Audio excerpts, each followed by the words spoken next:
ప్రధానంగా దృష్టి ఉంది. సరే, అసెంబ్లీకి వచ్చారు. అసెంబ్లీకి ఎందుకు వచ్చారంటే అసెంబ్లీ చట్టాల ప్రకారం వరుసగా 60 రోజులు కనుక సభకు హాజరు కాకపోతే సభ్యత్వాలు రద్దవుతాయి, అంటే అనర్హత వేటు పడుతుంది. సో ఆ అనర్హత వేటు తప్పించుకోవడానికి వచ్చారు. ప్రెజెంట్ సార్ అన్నారు. పట్టుమని 10 నిమిషాలు కూడా లేదు, లేచి వెళ్ళిపోయారు. మనం విజువల్స్లో అక్కడ చూస్తున్నాం. గవర్నర్ ప్రసంగం సమయంలో కొంత అభ్యంతరం తెలిపే ప్రయత్నం చేశారు, తర్వాత ఇంకా వెళ్ళిపోయారు. సో అంటే ప్రజెంట్ సార్ని అటెండెన్స్ వేయించేసుకున్నారు కాబట్టి ఈ అనర్హత వేటు తప్పుతుంది టెక్నికల్గా చూస్తే. ఎందుకంటే వరుసగా 60 రోజుల్లో ఒక్కరోజు వచ్చినా కూడా మనం ఇంతకుముందు మాట్లాడుకున్నాం. నేను గతంలో డిప్యూటీ స్పీకర్ రఘురామరాజు ఇంటర్వ్యూ చేసినప్పుడు కూడా ఇదే ప్రశ్న అడిగాను. ఆయన వచ్చి అధ్యక్ష అని అనే అవకాశం ఉండదు. ఎందుకంటే ఇవాళ ఓన్లీ గవర్నర్ ప్రసంగం చేస్తారు, వెళ్ళిపోతారు అంతే. సభ హాజరు వాయిదా పడిపోతుంది. ఇక రేపటి నుంచి ఆయన సభలకు రారు. ఎందుకంటే ఆల్రెడీ పులివెందుల్లో రేపు ఎల్లుండి ప్రోగ్రామ్స్ పెట్టేసుకున్నారు. తర్వాత ఇవాళ పార్టీ ఎమ్మెల్యేలు ఎమ్మెల్సీలతో సమావేశం పెట్టుకుని ఏం కంగారు పడకండి, మనం అసెంబ్లీలో మనకు ప్రతిపక్ష హోదా ఇవ్వకపోయినా, మన గొంతు నొక్కేసినా కూడా మనం ప్రజల్లోకి వెళదాం, నేరుగా వాళ్ళతోనే చెప్దాం. ప్రభుత్వ వ్యతిరేకంగా చెప్పాల్సిన అంశాలు, ప్రభుత్వం ఎక్కడ ఫెయిల్ అయిందో అంశాలన్నీ వాళ్ళతోనే చెప్దామని వాళ్ళకు భరోసా కూడా ఇచ్చారు. జమిలి ఎన్నికలు అంటున్నారు. సో ఒక ఏడాదో 2 ఏళ్ళు కళ్ళు మూసుకోండి, మన ప్రభుత్వమే వస్తుంది, వచ్చిన తర్వాత ఇంక 30 ఏళ్ళు మనకి జగన్మోహన్ రెడ్డి ప్రభుత్వమే ఉంటుంది అని చెప్పి కూడా భరోసా ఇచ్చారు. మరి ఎంతవరకు ఈ నాయక గణం భరోసాతో ఉంటారు, ఎంతవరకు ముందుకెళ్తారు, అసలు ఏంటి యాక్షన్ ప్లాన్?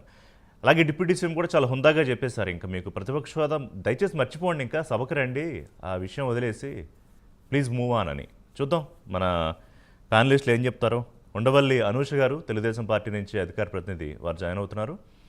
అలాగే నారాయణమూర్తి గారు కాసేపట్లో వస్తారు. వివేక్ బాబు గారు స్క్రీన్లో మనం చూస్తున్నాం, జనసేన అధికార ప్రతినిధి. విల్సన్ గారు బీజేపీ సీనియర్ నాయకులు, మిత్రులు. విల్సన్ గారు చాలా కాలమైంది. నమస్కారం విల్సన్ గారు, ఎలా ఉన్నారు? బాగున్నాను. ఎస్ విల్సన్ గారు, చాలా లేదు మీతో మాట్లాడొస్తా మీ దగ్గరికి. నారాయణమూర్తి గారు జాయిన్ అయ్యారా? రైట్, మూర్తి గారిని అడుగుదాం అనుకున్నా. రైట్, వివేక్ బాబు గారు, ఒకటి చాలా హుందాగా ఎప్పుడూ పవన్ కళ్యాణ్ గారు ఆ హుందాతనం ఎప్పుడూ ఆయనతోనే ఉంటుంది. వారు కూడా అంటే ఎప్పుడు తిట్టుకుంటూ ఉండే ఆంధ్రప్రదేశ్ అసెంబ్లీ వ్యవహారాల్లో ఇవాళ ఆయన చాలా చక్కగా పద్ధతిగా అసెంబ్లీ మీడియా పాయింట్ దగ్గర జగన్మోహన్ రెడ్డికి ఒక మంచి మాటలు చెప్పారు 4. ఇక రాని దానికోసం ఎందుకు ఊరికే రండి, 11 మందిని గెలిపించారు కదా, అసెంబ్లీకి వచ్చి చక్కగా మా ప్రభుత్వ విధానాల్లో ఏమన్నా సమస్యలు ఉంటే చెప్పండి, ప్రజా సమస్యలు చెప్పండి, ప్రజాస్వామ్యాన్ని గౌరవించండి, అంత మంచిగా చెప్పారు. వింటారనే వివేక్ బాబు గారు, పవన్ కళ్యాణ్ గారు. ముందుగా రిషి గారు, మీకు ప్యానల్ సభ్యులకు అలాగే ప్రైమ్ వీక్షకులకు అందరికీ గుడ్ ఈవినింగ్. నమస్కారం అండి. బిఫోర్ గోయింగ్ టు సబ్జెక్ట్, మనము ఏది ఇస్తే అది తిరిగి వస్తుందనే నానుడి మనం ఎక్కువగా నమ్ముతాం. గత 5 ఏళ్ల పాటు అసెంబ్లీకి సంబంధించినంత వరకు అఫ్ కోర్స్ ప్రతిపక్షంగా ఉన్న టీడీపీకి 23 సీట్లు వచ్చాయి. చాలా హుందాగా, అంటే చంద్రబాబు గారు మిగతా ఎమ్మెల్యేలను ఒక దశలో సస్పెండ్ చేసినప్పుడు కూడా ఆయన ఒంటరి పోరాటం చేసి మనం చూసాం. అంటే ఒక నాయకుడిగా ప్రజలు ఇచ్చిన మ్యాండేట్ని గౌరవించారు. తనకన్నా చిన్న స్థాయి ఒక కొడుకు హోదాలో ఉన్నప్పటికీ రాజశేఖర రెడ్డి గారు అండ్ చంద్రబాబు గారు సమకాలికులైన ఒక కొడుకు వయసు ఉన్నప్పటికీ కూడా ముఖ్యమంత్రి గారు అన్నారు, సీఎం గారు అన్నారు, ప్రతిపక్ష నాయకుడిగా ఆయన కూర్చున్నప్పటికీ, సీఎం హోదాలో ఆయన కూర్చున్నప్పటికీ గత 5 ఏళ్ల పాటు దాదాపు 2.5 సంవత్సరం పాటు చాలా ఒక్కరిగా ఉన్నా కూడా ఒంటరి పోరాటం చేశారు. మనం చూసాం ఆ సెషన్స్ అన్ని. కానీ వ్యక్తిగతమైన అంశాలకు వచ్చేసరికి ఆయన హర్ట్ అయ్యి కన్నీళ్లు పెట్టుకున్న ఉదంతం. అంత వయసులో కూడా, 70 ఏళ్ల వయసులో కూడా అలాంటి రోజు వస్తుందని ఎవరు రాజకీయాల్లో, వ్యక్తిగతానికి చాలా లీస్ట్ ప్రయారిటీ, దట్టు అసలు మనం మాట్లాడకూడదు. వ్యక్తిగత అంశాలు ప్రతి పర్సనల్ లైఫ్లో ప్రతి ఒక్కరికి ఉంటాయి. కానీ వాళ్ళు బయటికి తీసిన విధానం డిఎన్ఏ వరకు వెళ్ళడము, అది అంటే మనం ఉచ్చరించకూడదు కూడా అలాంటి మాటలు. ఒకరి అంత పెద్ద స్థాయిలో ఉన్న వ్యక్తుల గురించి మనం మాట్లాడదు. కానీ వీళ్ళకు ప్రజలు ఇచ్చిన మ్యాండేట్ ఏంటి, వాళ్ళు అక్కడికి వెళ్ళి మాట్లాడిన అంశాలు ఏంటి అనేది ప్రజలు చూసేసి ఒక రకంగా అసెంబ్లీ సమావేశాలంటే ఏకభావం, అసహ్యం, జుగుప్స కలిగించేలాగా మనం టీవీలు కట్టేయడం జరిగింది.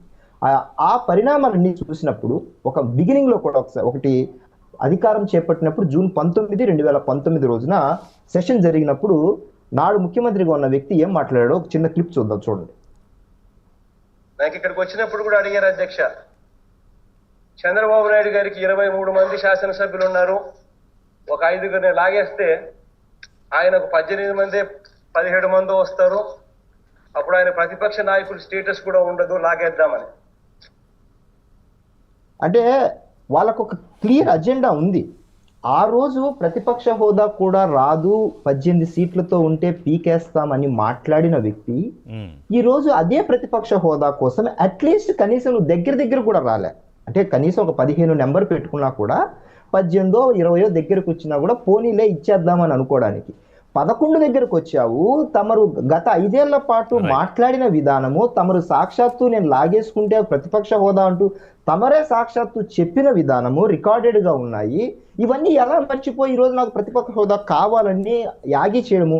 అక్కడే ఒకవేళ వివేక్ బాబు గారు అక్కడ ఒక్క నిమిషం అక్కడ మీరు పాజిటివ్ అండి. అలా ఎందుకు అడుగుతున్నారో నారాయణమూర్తి గారిని అడుగుతాను. గతంలో నవరత్న